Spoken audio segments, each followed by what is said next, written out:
জিবরাইল আলাইহিস সালাম বলেন, পৃথিবীতে 3টা সময় আমার যাইতে সবচেয়ে অনেক অনেক অনেক কষ্ট হয়েছে। আমার যত শক্তি ছিল সমস্ত শক্তি ব্যয় করে পৃথিবীতে 3টা সময় আমি আগমন করেছি। এই 3টা আগমনের কথা আমার মনে থাকবে। একটা হলো যখন ইব্রাহিম ছুরি চালায়, আমি দেখতেছি ইব্রাহিমের ছুরিও চলে, আমি জিবরাইল নিজেও চলতেছি। সূর্য চলে আমিও চলি, সূর্য চলে আমিও চলি, সূর্য চলে আমিও নামি, সূর্য চলে আমিও নামি। আমার 600 ডানা একসাথে আমি ব্যবহার করলাম। একসাথে ব্যবহার করার দ্বারা ইব্রাহিমের সূর্য চলতেছে আমিও নামতেছি। গলায় লাগার আগে আগে আল্লাহর রহমতে আমি দুম্বা, জান্নাতি দুম্বা আইনা ইসমাইলের সরাইয়া জান্নাতি দুম্বা শোয়া দিছি। ইব্রাহিম বিন্দু পরিমাণ কিছু টের পান নাই। তিনি তো ছুরি চালায়া দিছেন, গজ গজ করে গলা কাটলো, ফিনকি দিয়া রক্ত বের হলো। আল্লাহু আকবার কইয়া তিনি কুরবানি করে ফেললেন।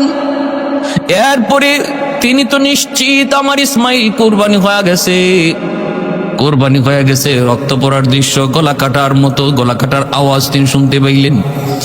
এবার আল্লাহর শুকরিয়া আদায় করে তিনি যখন চোখটা খুললেন, খুইলা যখন নিচের দিকে তাকাইলেন, তাকায়া দেখেন আল্লাহু আকবার, আল্লাহু আকবার, নিচে তো ইসমাইল নাই, নিচে কোরবানি হয়ে গেছে একটা জান্নাতি দুম্বা, আর পাশে শুয়ে আছে ইসমাইল। তিনি বিশ্বাস করতে পারতেছেন না, চোখটা আবার কসলাইতেছেন, চোখটা আবার এরকম ভাবে কি করলেন, একটু মনে করলেন চোখটা মনে ঝাপসা। তারপরে আবার তাকে দেখেন ঘটনা সত্য, নিচে হলো একটা দুম্বা, পাশে দাঁড়ায় আছে ইসমাইল। হযরত ইসমাইল আলাইহিস সালাম দৌড় দিয়া বাবাকে জড়ায় ধরে তিনি আল্লাহর শুকরিয়া আদায় করে কাঁদতেছেন। আর ওই অবস্থায় জিবরাইল আমিন বলতেছে, নবী গো, আপনার কোরবানি আল্লাহর দরবারে কবুল হয়ে গেছে।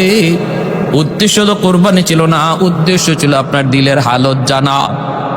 আল্লাহ পাক এই জায়গায় জান্নাতি দুম্বা কোরবানি দিয়ে আপনার কোরবানি আল্লাহ কবুল করে নিছে। যেন ইসমাইলের কোরবানি হয়েছে, আপনি যেমন ইসমাইলকেই কোরবানি দিয়েছেন, বিন্দু পরিমাণ এতে কোনো সন্দেহ নাই।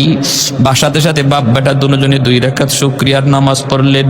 এজন্যই আমরা ঈদুল আজহার দিন 2 রাকাত শুকরিয়াতান ঈদুল আজহার নামাজ পড়ি। এটা হলো শুকরিয়াতান আল্লাহ পাক রব্বুল আলামিন জিলহজ মাসের 10 তারিখ এই ঈদুল আজহার অনেক দাম, অনেক ফজিলত। 10 তারিখ হলো কুরবানি, 9 তারিখ হলো আরাফা। 9 তারিখ কি আরাফা। আল্লাহু আকবার।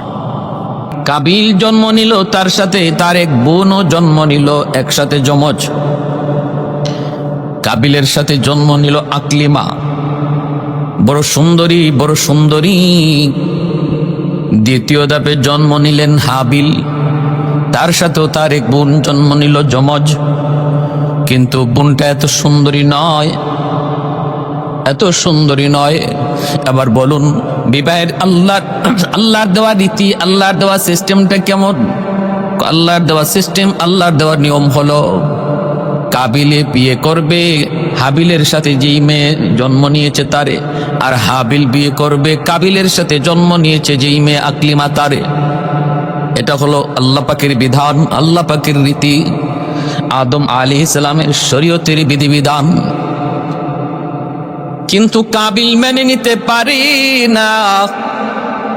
তার সাথে জন্ম নেয়া বোন আকলিমা বড় সুন্দরী, কিন্তু হাবিলের সাথে জন্ম নেয়া বোন তেমন সুন্দর নয়, সুন্দর নয়।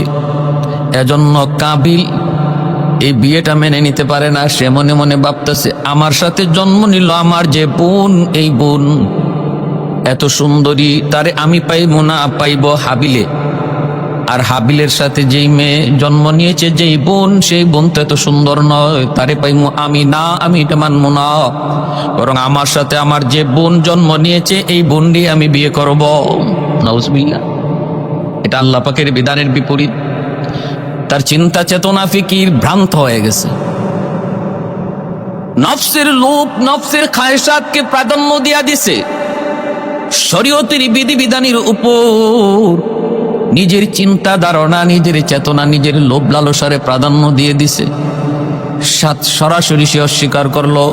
হযরত আদম আলাইহিস সালামের সামনেই সে অস্বীকার করলো, কয় না, আমি আমার সাথে যে বোন জন্ম নিয়েছে আকলিমা তারে বিয়ে করব, আমি হাবিলের সাথে জন্ম নেওয়া বোনকে বিয়ে করব না, কারণ সে সুন্দরী নয়। এমনভাবে যখন শরীয়তের বিধানকে অমান্য করতে লাগলো, আদম আলাইহিস সালামের সামনেই সে কথা বলতে লাগলো, তখন আল্লাহ পাক সিদ্ধান্ত জানায় দিলেন, আদম তুমি ওদেরকে জানায় দাও, দুজনকে কোরবানি দিতে বলো, আর যার কোরবানি কবুল হবে, যার কোরবানি কবুল হবে তার মতটাই সঠিক, যার কোরবানি কবুল হবে সেই আকলিমারে বিয়ে করবে, বলো কোরবানি দেওয়ার জন্য। তখনকার সময় কোরবানি কবুল হওয়ার সিস্টেম ছিল আকাশ থেকে আগুন নেমে আইসা যার কোরবানির বস্তুটা ছিল সেটাকে খেয়ে ফেলতো। কোরবানির বস্তু যদি আকাশ থেকে আগুন এসে খেয়ে ফেলে তাহলে বুঝবেন, তাহলে বোঝা যাইতো তার কোরবানি কবুল হয়েছে, আল্লাহ জানায় দিলেন। এইভাবে কোরবানি কবুল হওয়া বুঝার আলামত, বুঝার সিস্টেম আল্লাহর পয়গম্বর আদম সফিউল্লাহ তখন হাবিল কাবিলকে ডাক দিয়ে বলেন, তোমরা দুইজনে কোরবানি দাও, যার কোরবানি কবুল হবে তার মতে আল্লাহর কাছে গ্রহণযোগ্য হবে, তার পক্ষেই রায় হবে। কোরবানি যার কবুল হবে তার পক্ষেই রায় হবে। কিভাবে কোরবানি কবুল হবে আল্লাহ জানাইছেন, আকাশ থেকে আগুন এসে কোরবানির বস্তু খেয়ে ফেলবে। দুইজনে কোরবানি দেওয়ার সিদ্ধান্ত দিল। হাবিল দম্বা রাখালি করতেন, তিনি একটা দম্বা নিয়ে আসলেন, আর কাবিল খামারি চাষ করত, সে কিছু কৃষি দ্রব্য নিয়ে আসলো। আমার বলা উদ্দেশ্য, যেই যে কোরবানির রসুম রেওয়াজ সিস্টেম, এটা আমরা শুরু করছি শুধু তা না, এর ইতিহাস অনেক অনেক অতীতে, পৃথিবীর শুরু লগ্ন থেকেই কোরবানির ইতিহাস চলে আসছে। অতএব কোরবানি নিয়ে এত জ্বালাপোড়া করার কোনো প্রয়োজন নাই, এত প্রশ্ন তোলারও কোনো সুযোগ নেই। এটা এ যুগের মুসলমানদের বানানো কোনো নিয়ম নয়, কোনো রসুম নয়। দুজনে কোরবানির দুই বস্তু পেশ করলেন, আর ওই অবস্থায় আকাশ থেকে আগুন এসে হাবিলের কোরবানির দুম্বাটারে আগুনে খেয়ে ফেলল, আর কাবিলের কোরবানির বস্তু যেভাবে আছে এভাবেই রয়ে গেল। তাহলে বলুন, কারটা কোরবানি কবুল হয়েছে? হাবিলের কোরবানি কবুল হয়েছে, কাবিলেরটা কবুল হয় নাই। কিন্তু কাবিল কোনোভাবেই মেনে নিতে রাজি না, অন্তরের ভিতরে হিংসা জন্ম নিয়েছে, কোনোভাবেই নিজের পরাজয় মেনে নিতে রাজি না। আল্লাহ পাক রব্বুল আলামিন সূরা মায়েদার 27 নম্বর আয়াতের 26 নম্বর 27 নম্বর আয়াতের মধ্যে আল্লাহ পাক নিজে বলেন, ওয়াতলু আলাইহিম নাবা আবনাই আদম বিল হক ইয ক্বাররাবা কুরবানান ফাতুকবিলা মিন আহাদিহিমা ওয়া লাম ইউতাকাব্বাল মিনাল আখার ক্বালা লাআকতুলান্নাক قال إنما يتقبل الله من المتقين। আল্লাহ বলতেছেন, একজনের কোরবানি কবুল হলো, আরেকজনের কোরবানি কবুল হলো না। তখন ওই কাবিল বলতেছে হিংসার বশবর্তী হয়ে, আমি পরাজয় মেনে নিতে পারবো না, আমি তোমারে হত্যা করব। কাবিল হাবিলকে বলতেছে, ভাইকে বলতেছে, আপন ভাইকে বলতেছে, আমি তোমাকে হত্যা করব। قال لأقتلنك, আমি তোমারে হত্যা করব। قال إنما يتقبل الله من المتقين। আর হাবিল বলতেছে, শোনো, আল্লাহ মুত্তাকিদের, আল্লাহ ভীরুদের কুরবানি আল্লাহ কবুল করে নেই। যার অন্তরে আল্লাহর ভীতি, আল্লাহর ভয়, যার অন্তরে আল্লাহর ভয়, আল্লাহর ভীতি, তার কুরবানি আল্লাহর দরবারে কবুল হয়, আল্লাহর দরবারে কবুল হয়। আর কাবিল বলতেছে, তুই আমাকে যদিও মারো, কিন্তু আমি তোমাকে হত্যা করব না, আমি তোমাকে হত্যা করব না। কারণ কি জানোনি?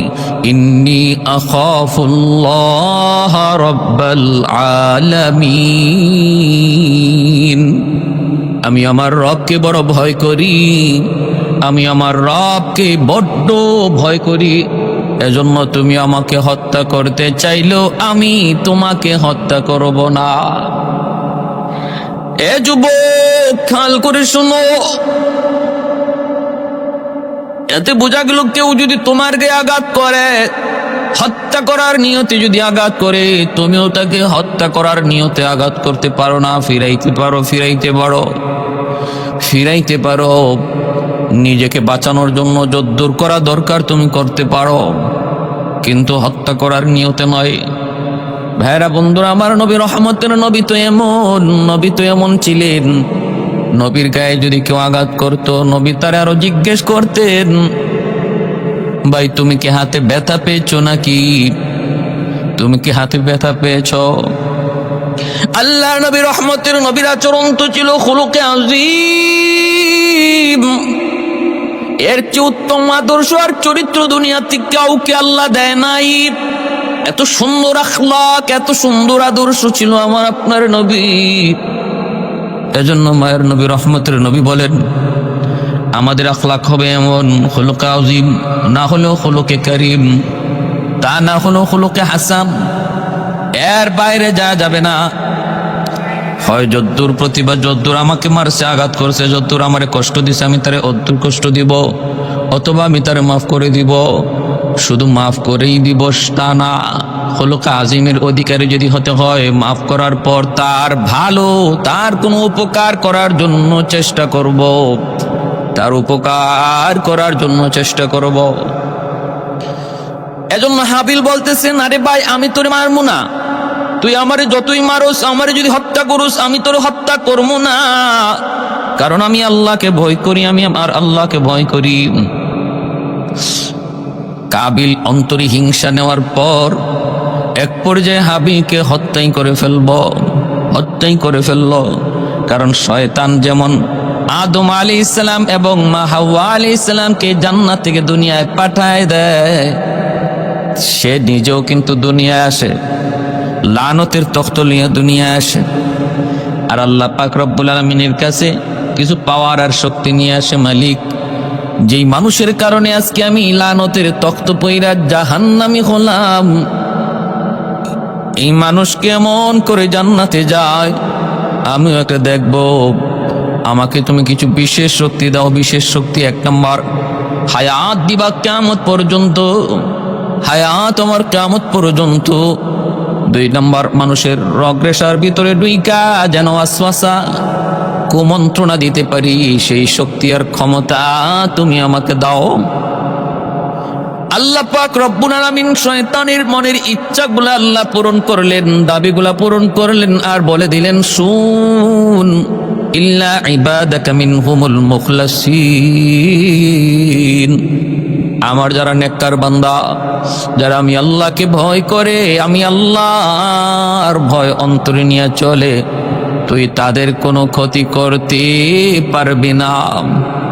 কয় আমি ডান দিক থেকে আমার ষড়যন্ত্রের জাল বিছাবো, বাম দিক থেকে ষড়যন্ত্রের জাল বিছাবো, সামন দিকে ষড়যন্ত্রের জাল বিছাবো, পিছন দিক থেকে ষড়যন্ত্রের জাল বিছাবো, তোমার বান্দা যাবে কোথায়?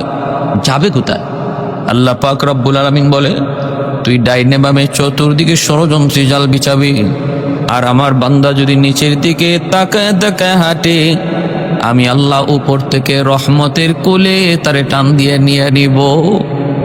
এজন্য আল্লাহ নিচের কথা শয়তানকে বলতে ভুলাই দিছি। হাকিমুল উম্মত থানভী আলাইহি রাহমা বলেন, চলার পথে, হাঁটার পথে ডাইনে বামে তাকানোর প্রয়োজন নাই, খুব দূরেও তাকানোর প্রয়োজন নাই, পিছনেও না, কারণ সর্বদিকে শয়তান ষড়যন্ত্রের জাল বিছানোর কথা বলেছে, কিন্তু আল্লাহ তার রহমতে নিচের কথা ভুলে রাখছেন। এজন্য কোনো মানুষ যখন রাস্তা হাঁটতে যায় নিচের দিকে তাকায় হাঁটে, আল্লাহ ওই মানুষটাকে তার রহমতের কুলে উপর থেকে টেনে নিয়ে যান। প্রতিটা নজরে নজরে যেখানে ছিল শয়তানের তীর, বিষাক্ত তীর, এর থেকে আল্লাহ তার হেফাজত করলেন।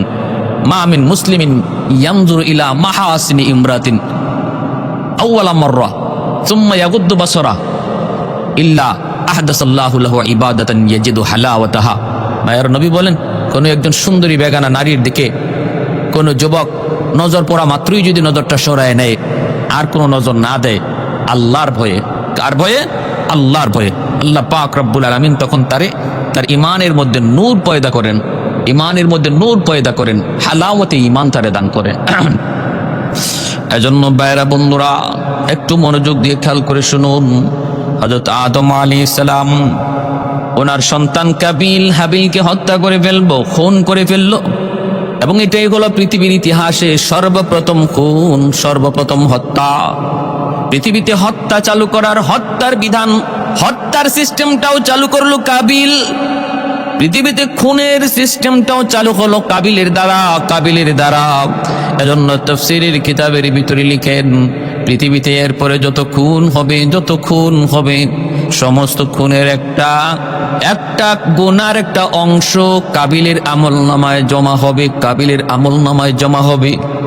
এটাই হলো নিয়ম পৃথিবীতে। যখনই যেই সিস্টেম চালু হয়, যে সিস্টেমটা চালু করে যায়, ওই সিস্টেমটা যদি ওই তরিকাটা, ওই নিয়মটা যদি নেক কাজের কোনো নিয়ম হয়, সেটা যদি কোনো সওয়াবের কোনো নিয়ম হয়, সেটা যদি আল্লাহকে পাওয়ার কোনো তরিকা হয়, তাহলে দেখা যাবে এই তরিকার লাইনে যত মানুষে কাজ করবে, যত মানুষ আমল করবে, তাদের আমলের সাথে সাথে একটা আমলের অংশ, নেকের অংশ আল্লাহ যে আবিষ্কার করেছে, যার দ্বারা সিস্টেম তৈরি হয়েছে, চালু হয়েছে, তার আমল নামায় মৃত্যুর পরও সেটা জারি থাকবে।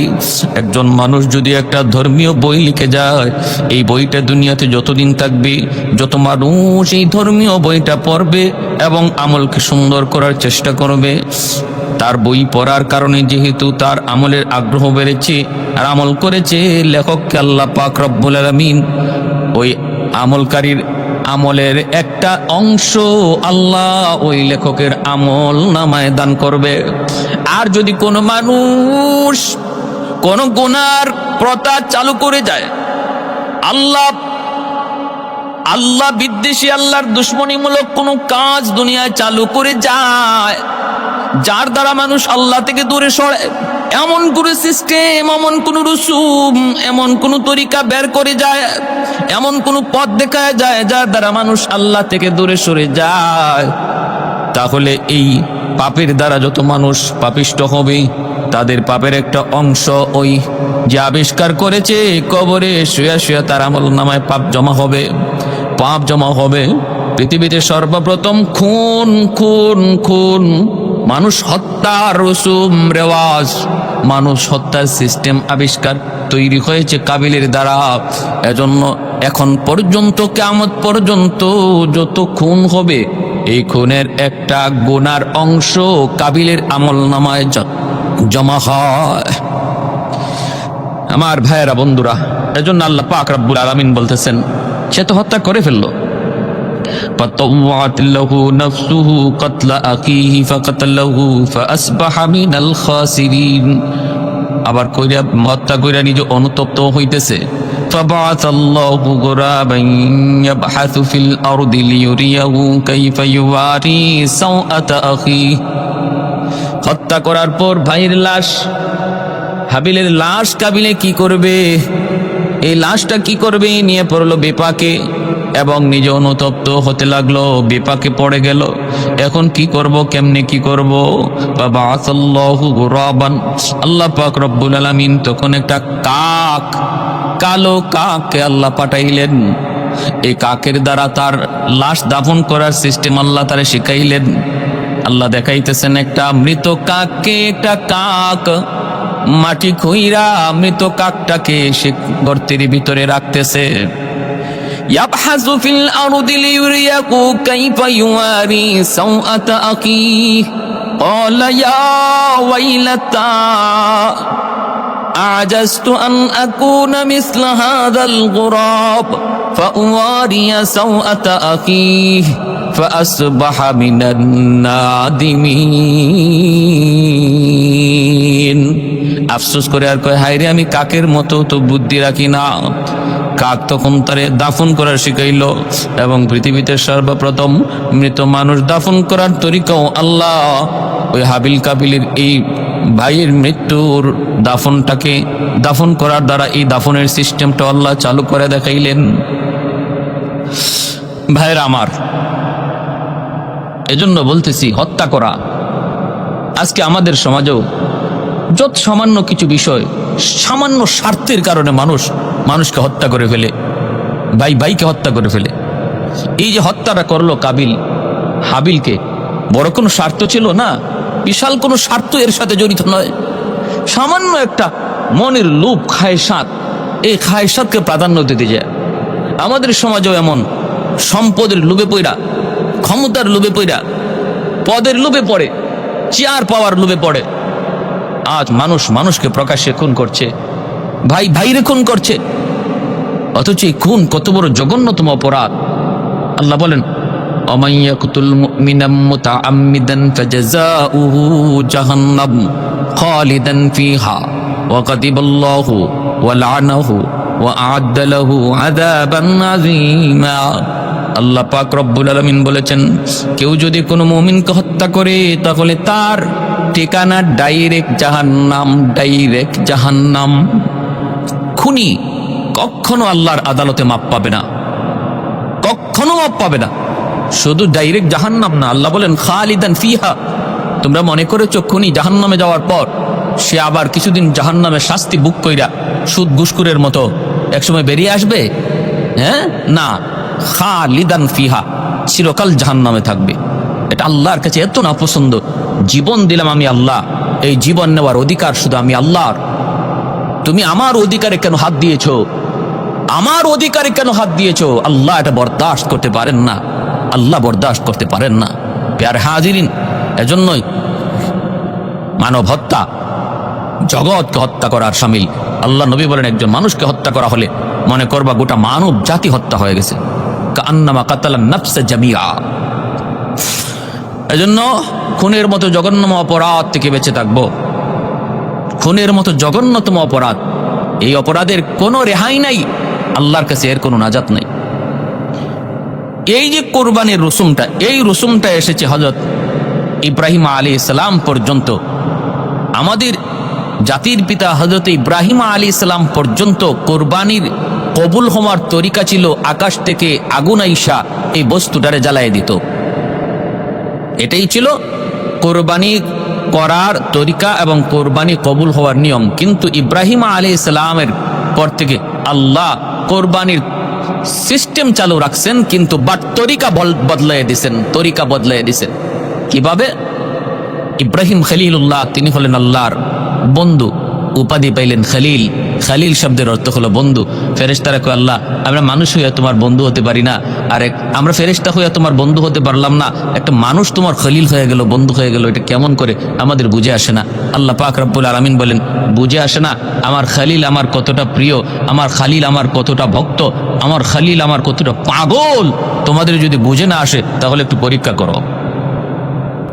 একজন ফেরেশতা মানুষের পেশ ধরে ইব্রাহিম খলিলুল্লাহর কাছে আসলেন।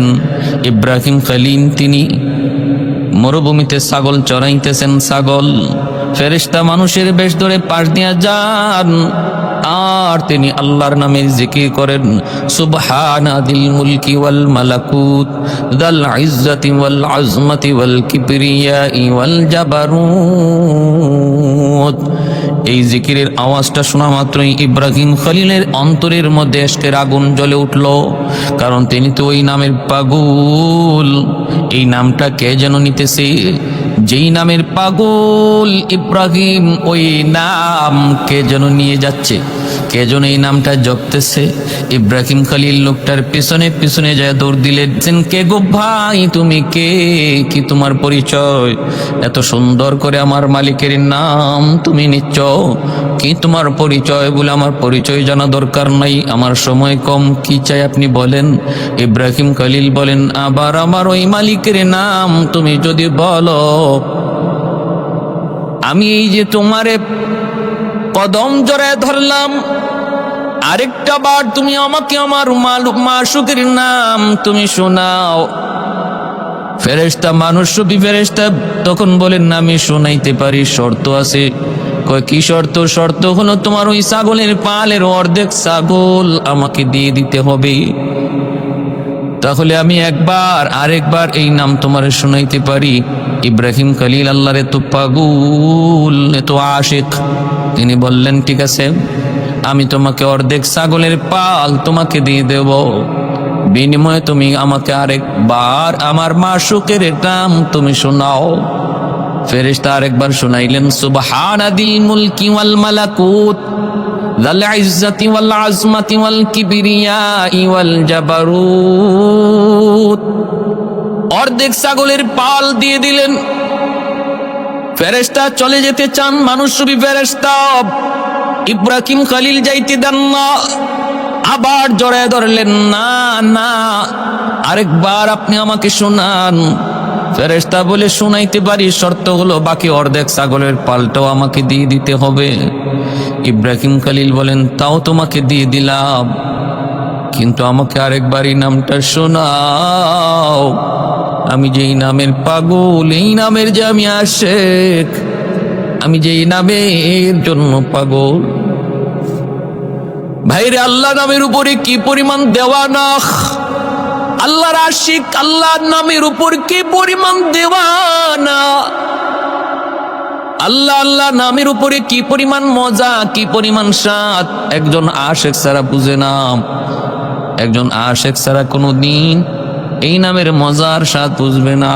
আল্লাহ আল্লাহ ক্যা মজাই নাম হে, अल्लाह अल्लाह आशिकों का काम है, अल्लाह अल्लाह क्या मज़ाई नाम है, अल्लाह अल्लाह आशिकों का काम है, अल्लाह अल्लाह मुमिनों का काम है। अहदुन लैसा कमिस्ली समदुन लैसा कफदली लिमनिल मुल्कु तुगुई तो सजावार खुदाई। আল্লাহর পয়গম্বর বলে, আমি অর্ধেক ছাগল বাকি অর্ধেকটাও দিয়া দিব, বিনিময়ে আরেকবার আমার মাশউকের নাম তুমি শোনাও। ফেরেশতা আবার তার নাম শোনাইলেন, বাকি অর্ধেক ছাগলের পাল তিনি দিয়ে দিলেন। এরপরে দেখা যায় ফেরেশতা চলে যেতে চান, কিন্তু ইব্রাহিম খলিল তিনি তো যাইতে দেন না, আবার যা আটকায় দিলেন আর বলতেছেন, আমাকে আরেকবার শোনাও, আরেকবার আমার মাশউকের নাম শোনাও। ফেরেশতা বলে, এখন তুমি কি দিবা? কিছুই তো নাই, দিবা কি? আমি তো বদলা ছাড়া নাম বলি না, আমি তো কোনো বিনিময় ছাড়া এই নাম শোনাই না, এখন কি দিবা? এখন কি দিবা? আল্লাহর খলিল তখন কান্দেন, চোখের পানি মুছেন আর বলেন, রে ভাই, তুমি যদি আরেকবার আমাকে আমার মাশউকের নাম শোনাও, আমি সারা জীবনের জন্য তোমার গোলাম হয়ে যাব। আহাদুন লাইসা কামিসলি সামাদুন লাইসা কাফদলি লিমানিল মুলকু তুগুই তু সাজাওয়ার খুদাই। তু খুদাওয়ান্দে ইয়ামিনি তু খুদাওয়ান্দে ইয়াসারি তু খুদাওয়ান্দে জমিনি তু খুদাওয়ান্দে সামাই। তু রহিমি তু করিমি তু সামিঈ তু বসিরি তু মুইজ্জি তু মুযিল্লি তু মালিকিল আরশি বজাই। বরি আজ খুরদন ও খুফতন